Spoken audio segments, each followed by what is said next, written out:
Cover किया गया है। ये भारत के लिए बहुत बड़ी बात है, बहुत गर्व की बात है कि देश का एजुकेशन मॉडल उस तरफ जा रहा है जहां दुनिया उसकी चर्चा कर रही है। भारत के एजुकेशन मॉडल में दुनिया को कुछ ऐसा दिखाई दे रहा है, दुनिया के सबसे बड़े अखबारों को ऐसा दिखाई दे रहा है ताकि वो दुनिया को प्रेरित कर सकें, उससे दुनिया को बता सकें। ये हमारे लिए गर्व की बात है।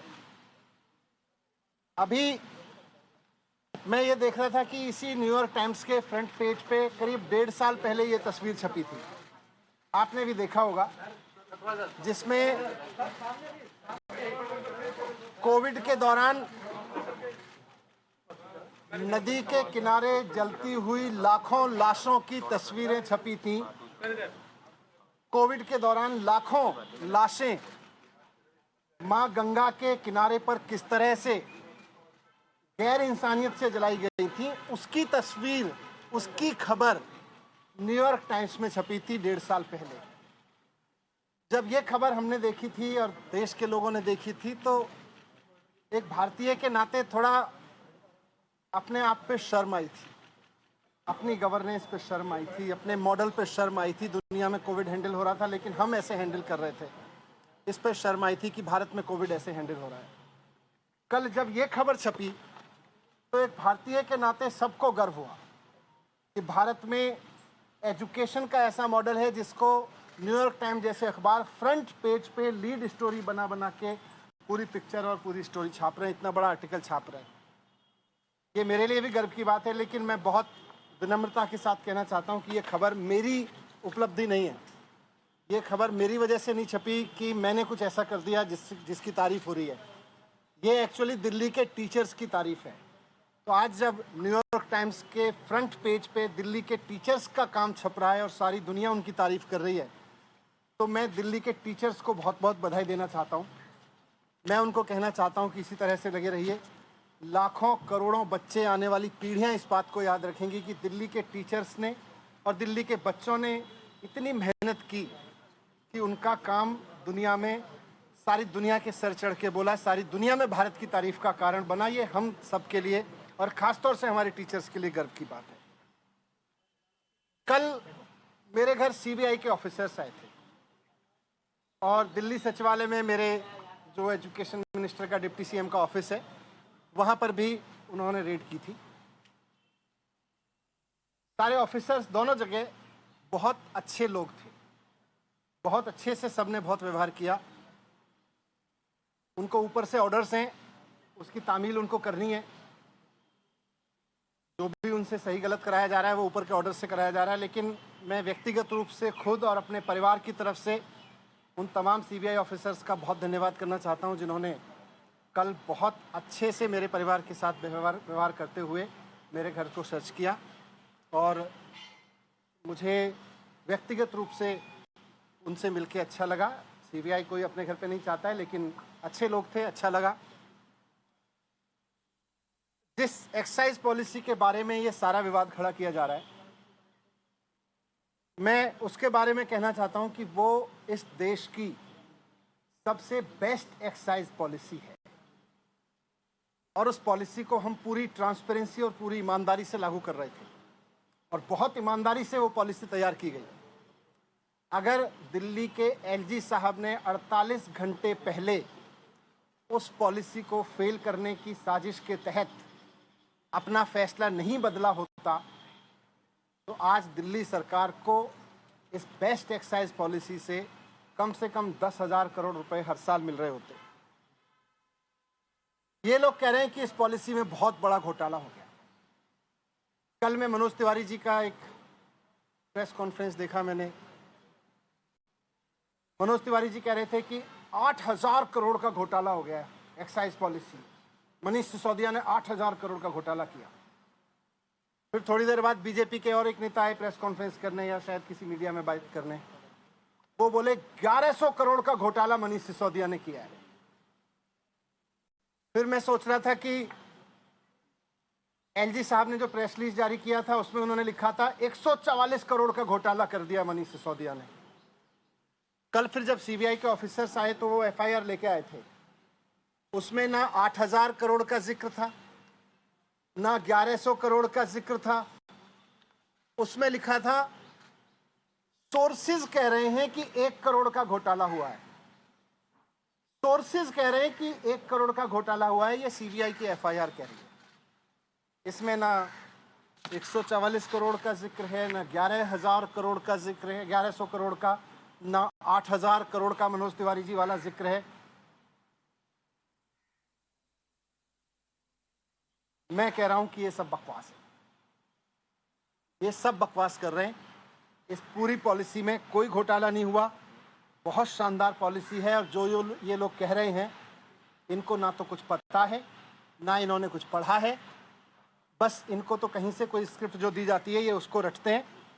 मैं आज आपको बताता हूं कि इस पूरे शोर शराबे के पीछे असली कहानी क्या है, इसका सच क्या है।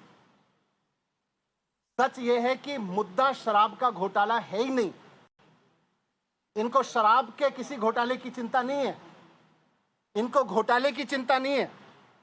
अगर इनको शराब के घोटाले की चिंता होती तो गुजरात में हर साल 10,000 करोड़ रुपए की एक्साइज चोरी होती है। अगर शराब की एक्साइज की चोरी की अगर चिंता इनको होती, एक्साइज के घोटाले की इनको चिंता होती, तो आज ये सीबीआई का पूरा हेडक्वार्टर गुजरात में शिफ्ट करा देते 10,000 करोड़ का घोटाला रोकने के लिए। और यही लोग करवा रहे हैं, जो लोग सीबीआई को इंस्ट्रक्शंस दे रहे हैं ना, यही लोग गुजरात में 10,000 करोड़ रुपए की एक्साइज की चोरी कर रहे हैं। लेकिन इनको घोटाले की चिंता नहीं है। शराब की एक्साइज की पॉलिसी में हो रही चोरी की किसी की चिंता नहीं है, क्योंकि गुजरात में 10,000 करोड़ की चोरी हो रही है, वहां सीबीआई नहीं भेजते। अगर घोटाले की चिंता होती तो ईडी का दफ्तर वहां खुल जाता, ईडी का पूरा हेडक्वार्टर वहां शिफ्ट हो जाता, वहां नहीं होती कोई धरपकड़। इसलिए मुद्दा तो करप्शन है ही नहीं, मुद्दा तो शराब का घोटाला है ही नहीं, मुद्दा तो घोटाला है ही नहीं।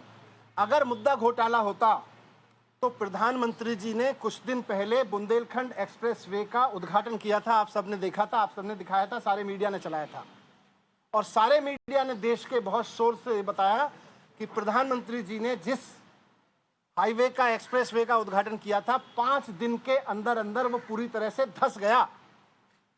बहुत बड़ा घोटाला हुआ वो एक्सप्रेसवे बनाने में, हाईवे बनाने में।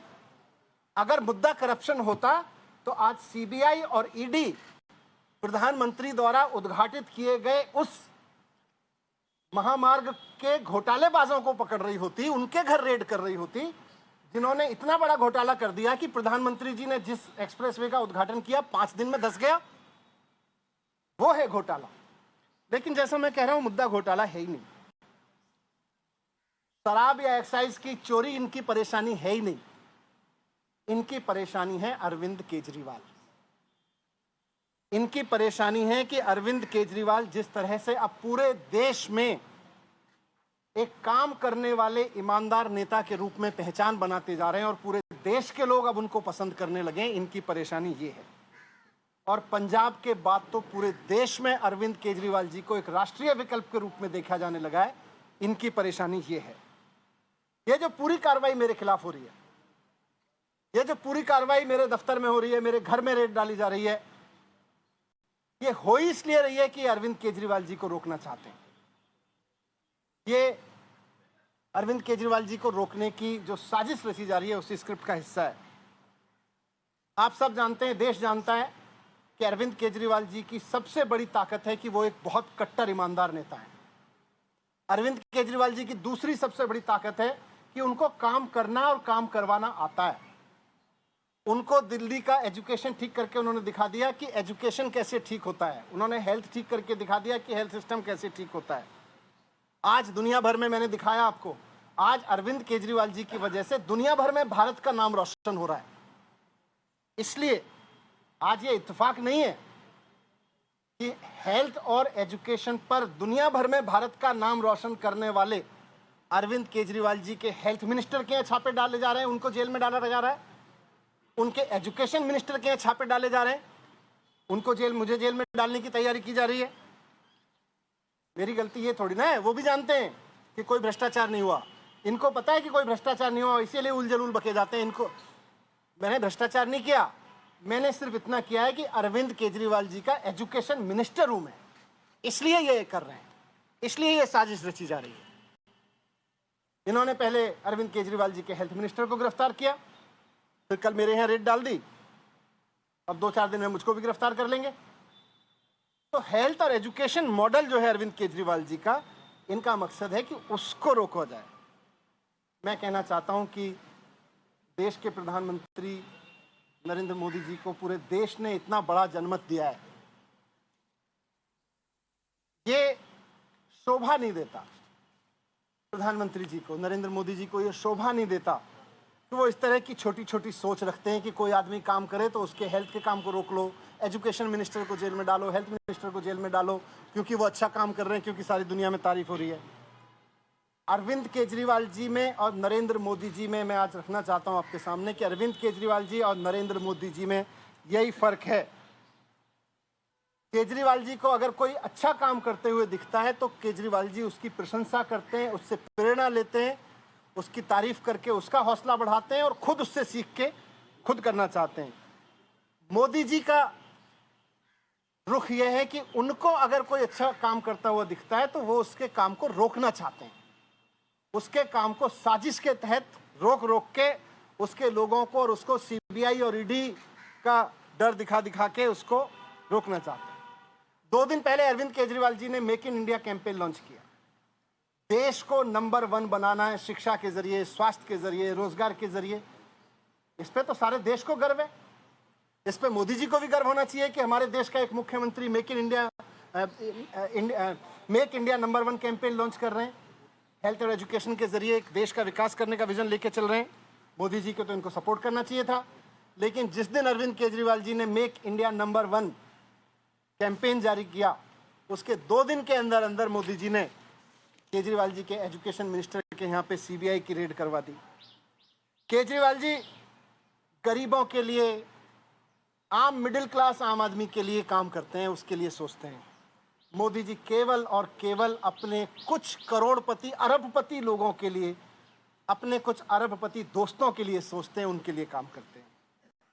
केजरीवाल जी 24 घंटे देश के लिए सोचते हैं कि कैसे देश को आगे बढ़ाया जाए, कैसे सारे बच्चों को अच्छी शिक्षा दी जाए, कैसे किसी गरीब से गरीब आदमी का इलाज करवा दिया जाए। मोदी जी 24 घंटे ये सोचते हैं कि कौन से राज्य में पोजीशन की सरकार है, उसको पैसे देके या सीबीआई का डर दिखा के या ईडी का डर दिखा के कैसे उसको गिरा दिया जाए। मोदी जी 24 घंटे ये सोचते रहते हैं। जिस तरह से इन्होंने पिछले दिनों में पैसे के दम पे, ईडी के दम पे, सीबीआई के दम पे कई सरकारें गिराई हैं, आप सबने भी रिपोर्ट किया है। महाराष्ट्र में, गोवा में, तमाम बिहार में भी किया था इन्होंने, कर्नाटक में किया, मध्य प्रदेश में किया। पूरे देश के लोग इनसे अब दुखी हैं। यार हम सरकार चुनते हैं, मोदी जी केवल 24 घंटे उसको गिराने में लगे रहते हैं। अरे आपको देश का प्रधानमंत्री बनाया, आप देश के लिए अच्छा सोचो। जिनको हमने राज्य के लिए किया है उसको राज्य के लिए अच्छा सोचें। मोदी जी केवल सीबीआई, ईडी, पैसा सब लगा के, साम दाम दंड भेद लगा के केवल सरकारें गिराने का 24 घंटे सपना देखते हैं। उसके अलावा मोदी जी को कोई सपना ही नहीं आता आजकल। मैं आज आपके सामने कहना चाहता हूं कि 2024 का चुनाव आम आदमी party versus Bharatiya Janata party होने जा रहा है। अब तक लोग पूछते थे कि मोदी वर्सेस हु। अब पूरे देश में माहौल बन रहा है कि मोदी जी नहीं चाहिए, अरविंद केजरीवाल जी को एक मौका देना है, एक मौका अरविंद केजरीवाल जी को देना है। अब ये बात पूरे देश से गूंजने लगी है। पूरा देश आज अरविंद केजरीवाल जी के साथ चल रहा है, इसलिए मोदी जी आज रोकना चाहते हैं। आज से 3-4 दिन के अंदर, हो सकता है आज कल परसों में, कभी भी सीबीआई ईडी भेज के मुझे भी गिरफ्तार कर लेंगे, कई सारे और आप नेताओं को भी गिरफ्तार कर लेंगे। लेकिन मैं कहना चाहता हूं कि हम भगत सिंह के फॉलोअर हैं, हम अपने आप को भगत सिंह की संतान मानते हैं। हम डरने वाले नहीं हैं तुम्हारी सीबीआई से, तुम्हारी ईडी से, तुम्हारे पैसे के आगे बिकने वाले नहीं है। हमको नहीं तोड़ पाओगे तुम, हमको नहीं झुका पाओगे। आज मैं कह रहा हूँ, हम देश के लिए जान भी कुर्बान करेंगे, हम देश के लिए जेल भी जाएंगे, लेकिन लाखों बच्चों का भविष्य संवारना बंद नहीं करेंगे, करोड़ों लोगों के इलाज के लिए काम कराना बंद नहीं करेंगे। आज हमारे साथ अरविंद केजरीवाल जी के साथ लाखों बच्चों की दुआएं हैं, करोड़ों लोगों की दुआएं हैं, करोड़ों पेरेंट्स की दुआएं हैं। हम आपसे डरने वाले नहीं हैं। अगला चुनाव तो अब मोदी वर्सेस अरविंद केजरीवाल होकर रहेगा। धन्यवाद। मनीष जी, जब आप ये बात कर रहे हैं तो सवाल ये उठते हैं कि हेड जो हुई वो एक्साइज पॉलिसी को लेकर हुई, और आप एजुकेशन और हेल्थ पे चले जाते हैं। ये नहीं बता रहे हैं कि आपने जो पॉलिसी में लास्ट में बंद करके पुरानी पॉलिसी को शुरू किया, उससे आपको अगर फायदा था तो आपने बदली क्यों? देखो, मैं भी बोला कि मुद्दा तो एक्साइज पॉलिसी का भ्रष्टाचार है ही नहीं तो अगर एक्साइज पॉलिसी का भ्रष्टाचार होता तो आज गुजरात में रेड हो रही होती। हुश ट्रेजेडी हो गई गुजरात में। कौन कर रहा है वहां पे? सीबीआई रेड नहीं कर रहे, वहां पे ईडी रेड नहीं कर रही, यहाँ पे हो रही है ईडी सीबीआई रेड। मुझे जेल भेजेंगे, उन लोगों को जेल भेजते।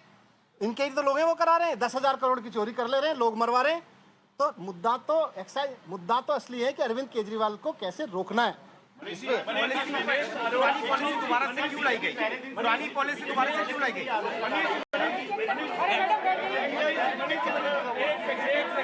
बीजेपी पहले दिन से आरोप लगा रही है कि 144 करोड़ रुपए जो हैं छात्रों के रिफंड किए गए, और ये चीफ सेक्रेटरी की रिपोर्ट में भी ये वाली बात है जिसके मैं कह रहा हूँ ये सीबीआई की एफआईआर है। इसमें मनोज तिवारी के 8,000 करोड़ का घोटाला कहाँ है? इसमें बीजेपी के नेताओं के 1100 करोड़ वाला घोटाला कहाँ है जो कह रहे हैं? इसमें वो 140 करोड़ का घोटाला कहाँ है? बताएं। इसमें लिखा है कि सोर्सेज कह रहे हैं कि 1 करोड़ का घोटाला हुआ है। सीबीआई की एफआईआर में ये कहा है कि पब्लिक सर्वेंट ने इनसे पॉलिसी को बनाते हुए अंडू फेवर किया मिडलमैन और उसको इसमें समीर महेंद्र जो एक पैसा ट्रांसफर किया 1 करोड़ रुपए, वो दिनेश अरोड़ा किसी आम आदमी पार्टी के लीडर का बड़ा करीबी है। सर, क्या संबंध है? अरोड़ा को जानते हैं? क्या ये क्या है?